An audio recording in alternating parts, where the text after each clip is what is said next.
Has everybody got a good mic check? Are we all ready to go? All right. Pete, are we good? All right. Good afternoon, everyone. My name is Elizabeth Espinosa, Executive Director of Communications for the Los Angeles County Sheriff's Department. We thank you so much for being here with us today. In the order of speakers that we will have today will be LA County Fire Chief Daryl Osby, and then we will have LA County Sheriff Alex Villanueva come to the podium. Thank you.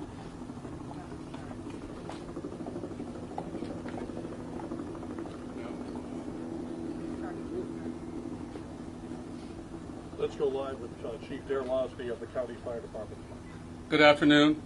My name is Daryl Osby, and I'm the Fire Chief of the Los Angeles County Fire Department. I want to thank you for coming here to today's briefing of the Willow incident. Today, shortly before 10 o'clock at 9:47 a.m., the Los Angeles County Fire Department received a 911 call of a potential helicopter down in a brush fire at the intersection of Los Virgenes Road and Willow Glen Street in the city of Calabasas in unincorporated Los Angeles County. Upon arrival, our firefighters discovered approximately a quarter-acre brush fire that resulted from a crash on the hillside.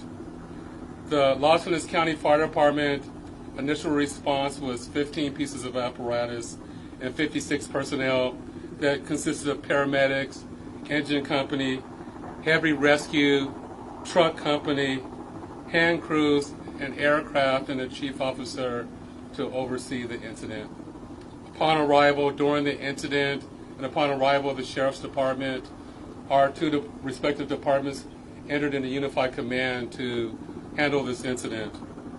Our firefighters on scene indicated that there was a debris field and steep terrain with a quarter-acre brush fire that was occurring at the time. Our firefighters hiked in to the accident site with their medical equipment and hose lines to extinguish the stubborn fire, as it included the brush fire, debris from a helicopter, and the fire also included magnesium, which is very hard for our firefighters to extinguish because magnesium reacts with oxygen and water. In addition to our firefighters hiking into the incident, we had one helicopter flying to the incident with firefighter paramedics on board. Those paramedics were hoisted down to the incident early into the incident. They did a search of the area for survivors. Unfortunately, all the survivors on board were determined to have been perished. Firefighters and hand crews worked to extinguish the fire while carefully preserving the incident for investigation. Currently, this investigation is still ongoing.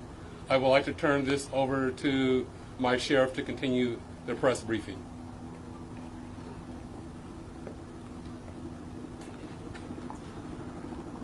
Thank you, Chief Osby. Personnel from Los Angeles Sheriff's Station responded to the scene of the crash site and assisted the fire department, and we've established a containment area, and now our Aero Bureau has a handle on traffic or aircraft accidents. However, when there's a fatality, then it switches to the National Transportation Safety Bureau, the NTSB, and the Federal Aviation Administration, the FAA. The FAA is already on scene and assisting. We're waiting the arrival of the coroner's office to assist in the recovery of the remains. As the chief indicated, there were no survivors. We have a manifest that indicates that there was 9 people on board the aircraft, the pilot plus 8 individuals. There is wide speculation as to who the identities are. However, it is entirely inappropriate right now to identify anyone by name until the coroner has made the identification through their very deliberative process, and they've made notifications to next of kin. And it'd be extremely disrespectful to understand that your loved one was perished and you learn about it from TMZ. That is just wholly inappropriate, so we're not going to be going there. We're going to wait till the coroner does their job, and we're assisting the families of those who believe they've been impacted, and it's a tough process. And our hope goes out to all of the members that were on board, all the family of everyone who was on board this aircraft, and God bless their souls. So at this point in time, we have nothing that we can add until the coroner does their job, and we'll be making those notifications when we have the information and we know the next of kin have been notified. Then we can release the information publicly, and you'll be notified in subsequent announcements. Sheriff, there's one thing you can 9 and 4. confirm. Does that Do we mean there were have a 9 bodies? confirmation actually of 9 bodies there at the scene? That is our belief, yes. Thank you. So we realize at this point there are so many questions. There's a lot of information out there, and again, we understand. There's a lot of information that's floating, but we certainly have a responsibility and an obligation, out of respect, of course, for the families. And this is a very difficult time for us all, for the city. We have the mayor here of Calabasas, also City Council. We thank them for being here. And in fact, they wanted to pass on a message that for those in the community that want to gather here and are coming to Calabasas, if you do, you are welcome to join others at the Dianza Park here in Calabasas, and the cross streets there are Lost Hills and Las Virgenes. Also, the Sheriff's Information Bureau will be sending out updates as to when there will be, if there is one, a press advisory out, a notification of another press conference or any other updates through our Twitter. So please look for that. And again, we thank you so much for being here today. And again, thank you for your time.